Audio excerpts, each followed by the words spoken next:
What's going on, everybody, and welcome back to the channel. My name is Mark. I am the Toy Sheik, and welcome to the second episode of Figure Fridays. And today we're going to be unboxing this huge box from Entertainment Earth. It's been sitting in here for far too long. So for all you horror and gross out collectors out there, this is going to be an episode for you. Definitely going to see something we don't normally get to see, and I thought we'd do it blind style today. So I'm going to get the studio set up, and then we're going to pull these figures out of the box, and we'll be able to check them out together. I haven't seen these things, and like I said, they've been sitting here for a couple years. So we'll check it out when we get this box open. Let's spin it around for you guys right now. Alright guys, so let's get into this box to see what we're working with for this week. Man, this thing's kind of heavy. Alright, and here we go, guys. If you have never seen these before, these are Mondoids, and they are by the company Mondo. You know them from their quarter scale Masters of the Universe and X-Men animated series figures. Really good company, quality work for sure. They decided to throw their hat in the ring when it came down to the Madballs form factor, and this is going to be their series of figures they released for that. They did have a couple IPs that you could select from, Marvel, horror. This one's going to be included in the Sci-Fi wave of figures, so we will see what figures we get that comes out of that box. But here, up close for you guys to check out, you see it's the T-Rex from Jurassic Park, and how awesome that is with the movie just coming out. The colors look really good with the purples and greens and the brown on it, and it's very detailed. You can see on the back that you can also get the Velociraptor, which is going to be the other figure you could collect for this line in Series 1. So, hey, let's see if that one is in the box. Hopefully, who doesn't like a Velociraptor? So, man, I love how these look. I don't like the clamshell, but we will talk about that more as we go. So let's check out the second figure right now. Alright guys, let's get into this box to see what our second figure is going to be.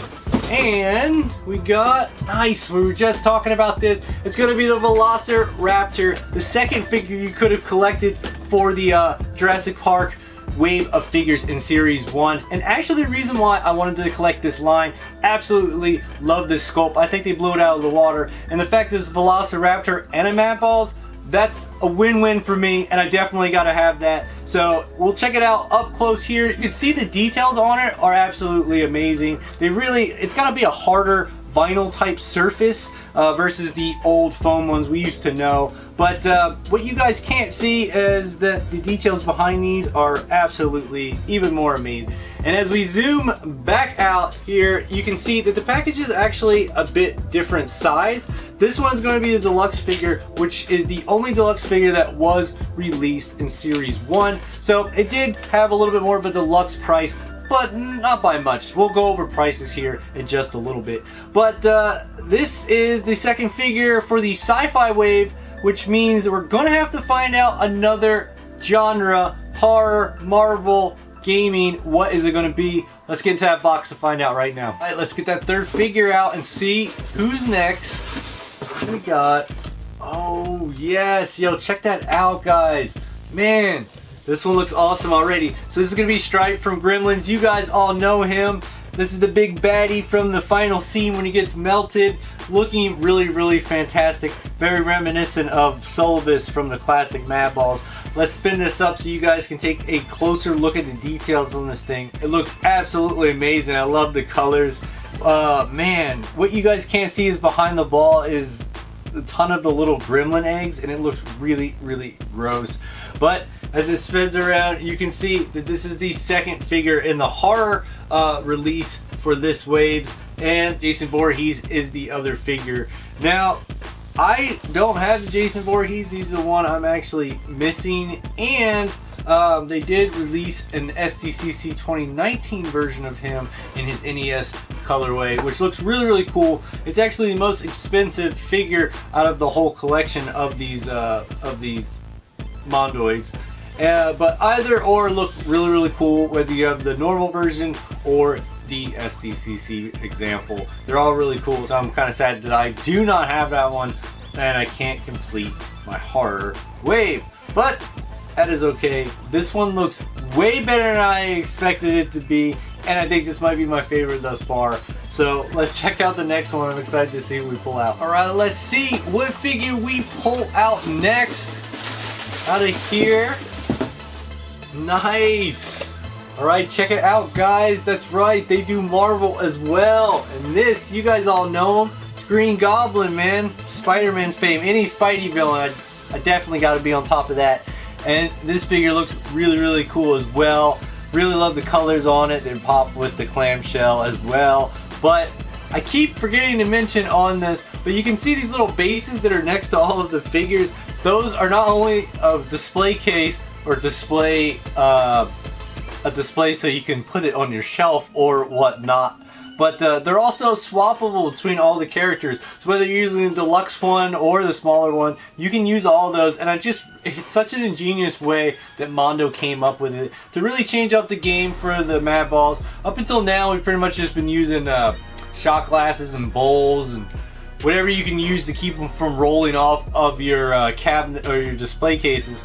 And so it's really cool that they came up with a way to not only incorporate maybe like a scene or maybe a part of the character itself, but also to make it customizable to however you would like to display them. So I think that's really, really awesome. It definitely makes it larger as well than not just the ball that's just sitting there on your shelf. So that is really, really cool. But let's take a look at this thing up close so you guys can see. The details on the eyes are really cool. They just sculpting on all these great. They do seem to be like a harder acrylic on there, not like the soft foam that we used to in the older ones.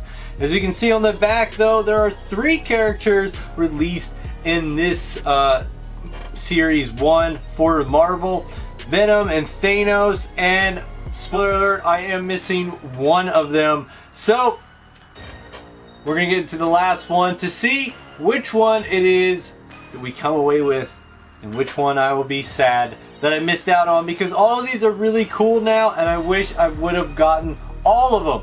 So let's check out that last figure right now. Alright guys, let's get that last trooper out. I did reorganize a little bit so we can better display him for you guys, and check him out. You know it had to be Venom, and oh man, he looks really, really cool.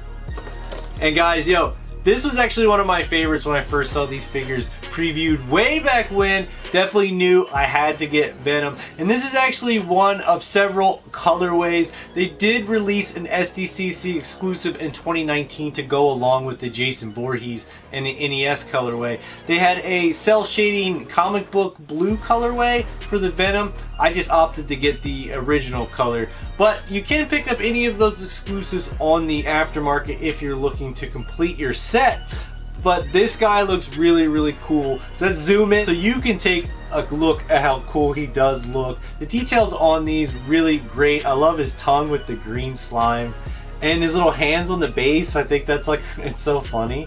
But what you guys can't see is behind his head is his symbiote symbol, and it's like all spread across. It's very detailed. The amount of work they get into these small things is really, really amazing. So super, super cool. Very excited to finally see these in hand. Definitely disappointed that I didn't get all of them, because now I did have the Thanos on pre-order but had to cut them due to cost at the time. But now after seeing them in hand, I definitely know I would have enjoyed them. But I can pick them up later. They're not too costly of figures on the aftermarket. Like I said, we'll get into just the quick prices here shortly. I did see like the invoice in here though. And yo, yeah, guys, this has been sitting in here since 5/18/2020. That is crazy. That is crazy. So I'm super excited that I got to share these with you. I hope you guys enjoy seeing something new that you don't normally see. Nice addition to all us Madball collectors out there. There's just very few additions in this form factor that we do get. I think Mondo absolutely blew it out of the water with this one. I love their addition of the bases for the characters.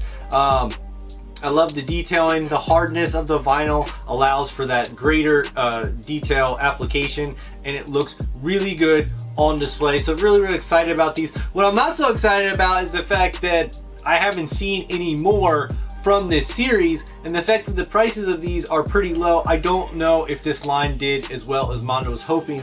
Mondo's not too great with their news.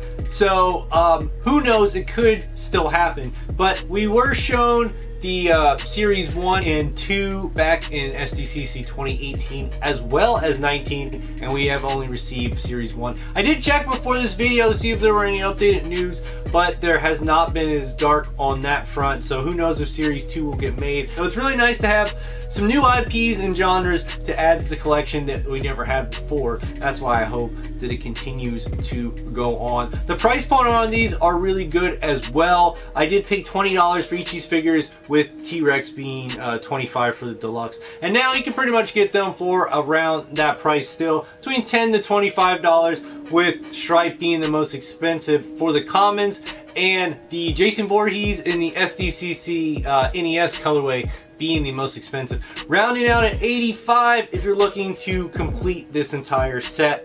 Bumping it up, guys. Man, I really enjoy these and would recommend them to any of you guys to add to your collections. Whether you're retro collectors, Madball collectors, or just like getting some gross out toys, definitely really cool detail in them. In hand, you guys are going to love them for sure. So thank you guys so much for watching it. Make sure you comment below. Let me know which one's your favorite. I showed you all some of the unreleased figures, so you can choose from that as well. I'd love to know. But definitely make sure you smash that like button if you did enjoy what you saw. It was nice to check out something we don't normally get to see, and it was nice to see something new I can crack open and add to my collection. Definitely be staring at these for a while off camera. But as always, guys, if you guys like seeing any of these kind of stuff, definitely make sure you stay tuned to the channel. My name is Toy Chic. Mad love. Geek out, guys. I'll see you guys on the next episode.